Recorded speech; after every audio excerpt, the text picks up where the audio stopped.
চিন্তাধারা গ্রামে গঞ্জে ছড়িয়ে দেন, চিন্তাধারা গ্রামে গঞ্জে ছড়িয়ে দেন। ছামনু মন্ডল থেকে মোহনলাল চাকমা, যিনি বিজেপির মন্ডল সভাপতি ছিলেন, এক্স মন্ডল প্রেসিডেন্ট। করমসরা মন্ডলেরও প্রচুর লিডার্স আজকে আমাদের সঙ্গে এসেছেন, যাদের মধ্যে গুরুত্বপূর্ণ হচ্ছে সুমন্ত দে, এক্স জিএস বিজেপি মন্ডল, এবং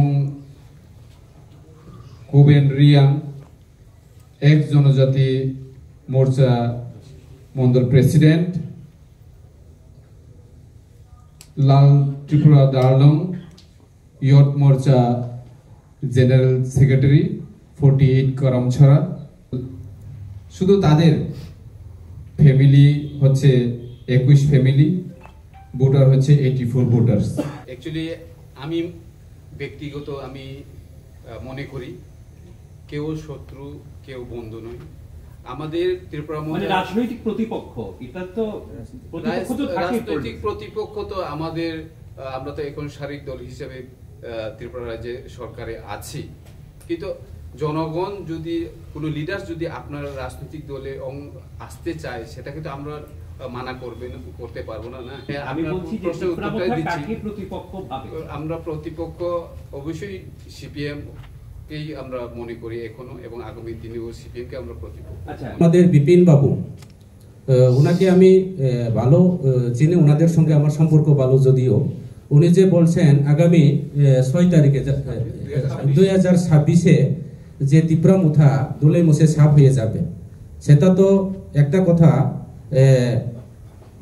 কি বলবো, এটাকে ওই মুখ আছে দেখে চামড়ার মুখে যেমনি সেমনি বলতে পারে, কিন্তু জ্বলন্ত প্রমাণ আজকে আপনারা দেখবেন আরো কিছুদিনের মধ্যে আপনারা নিশ্চয়ই শুনবেন, সারা ত্রিপুরা রাজ্যের যতটা এডিসি এলাকাতে আমাদের পেশারতল থেকে শুরু করে সারা ত্রিপুরা রাজ্যের যতটা এসটি রিজার্ভেশন যেখানে সিট আছে, এবং সারা ত্রিপুরা রাজ্যের বিভিন্ন বিধানসভার কেন্দ্রে একটা প্রাকৃতিক দুর্যোগের মতো করে ত্রিপুরা মুথা বাঙ্গনের শুরু হয়েছে। এটা পরিষ্কার আজকে জ্বলন্ত প্রমাণ যে ভারতীয়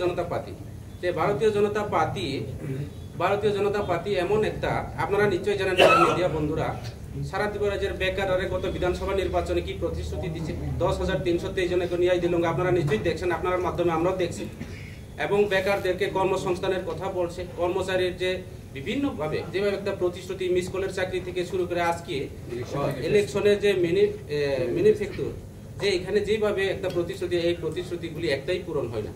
আজকে রেগার কাজের কথা আমাদের থালসরা গোবিন্দ বাড়িতে আমরা নিশ্চয়ই দেখছেন, আপনাদের চ্যানেলের মাধ্যমে আমরা দেখছি যে ত্রিপুরা রাজ্যের প্রত্যেকটা বাড়িতে বাড়ি বাড়ি নল, বাড়ি বাড়ি জল। আজকে প্রত্যেকটা এলাকাতে সারা ত্রিপুরা রাজ্যের বিভিন্ন বিধানসভার কেন্দ্রে আজকে জলের কথা তো বাড়ই দাও, মানুষ আমাদের জাতি জনজাতির অংশের মা বোন আজকে রাস্তা ব্লক থেকে শুরু করে, রাস্তার অবরোধ থেকে শুরু করে চলছে। তাহলে এটাই জ্বলন্ত প্রমাণ, ভারতীয় জনতা পার্টি যতই বলুক না কেন ত্রিপুরা মুথা আগামী 2026-এ তুলে মিশেছে, উল্টা বিপরীত হবে। ত্রিপুরা মুথার পার্টি ছাড়া আপনারা নিশ্চয়ই ইলেকশন রেজাল্টগুলি দেখছেন, গত বিধানসভা নির্বাচনে আজকে আমাদের মহারাজার নেতৃত্বে ত্রিপুরা রাজ্যের মধ্যে যদি আমাদের 20টা সিটে আমরা যদি প্রার্থী প্রতিদ্বন্দ্বী না করতাম, আজকে ভারতীয় জনতা পার্টি সরকার আজকে সারা ত্রিপুরা রাজ্য থেকে মুছে যেতাম। একমাত্র ত্রিপুরা মুথার উপর বর দিয়ে আজকে এই রাজ্যের ক্ষমতা আবার দ্বিতীয়বারের মতো সরকার প্রতিষ্ঠা দেয়, এটা পরিষ্কার। তাইলে এখন আপনারা নিশ্চয়ই জানেন যে সারা ত্রিপুরা রাজ্যের মধ্যে রাস্তাঘাট থেকে শুরু করে বৈদ্যুতিক সংযোগ, মানুষের অনাহারে অর্ধাহারে, রেগার কাজ নাই, যেভাবে কর্মচারী যারা আছেন ওনারা নিশ্চয়ই, যারা আপনাদের চ্যানেলের মাধ্যমে যারা দেখছেন, কথা দিচ্ছেন যে সপ্তম বেতন কমিশন অনেক খুশিভাবে যেভাবে চলছে, আজকে সপ্তম বেতন কমিশনের কথা তো ভুলে গেছেন এই রাজ্য সরকার। কাজে এইভাবেই করে যতই বলুক না কেন ত্রিপুরা মুথার পার্টির বিরুদ্ধে ওনারা তুলে মুছে সাফ হয়ে যাবে। আগামী বিধানসভা নির্বাচনে 2026-এ এবং আগামী এডিসি নির্বাচনে ত্রিপুরা রাজ্য থেকে এবং এডিসি থেকে বিজেপি মুছে যাবে, এটা পরিষ্কার। তার বিপরীত আমাদের মহারাজা ছাড়া এবং ত্রিপুরা মুথা পার্টি ছাড়া কোনো সরকার এই ত্রিপুরা রাজ্যের মধ্যে সরকার গঠন করতে পারতো না। তাইলে ত্রিপুরা মুথায় আগামী দিনে এই রাজ্যের ক্ষমতা প্রণয়ন হবে। ত্রিপুরার মুথায় একমাত্র এই রাজ্যের মানুষের, বেকার কর্মচারীদের, সাধারণ মানুষের, কিষাণ, শ্রমিক, শ্রমজীবী মানুষের একমাত্র বিকল্প ত্রিপুরা মুথা।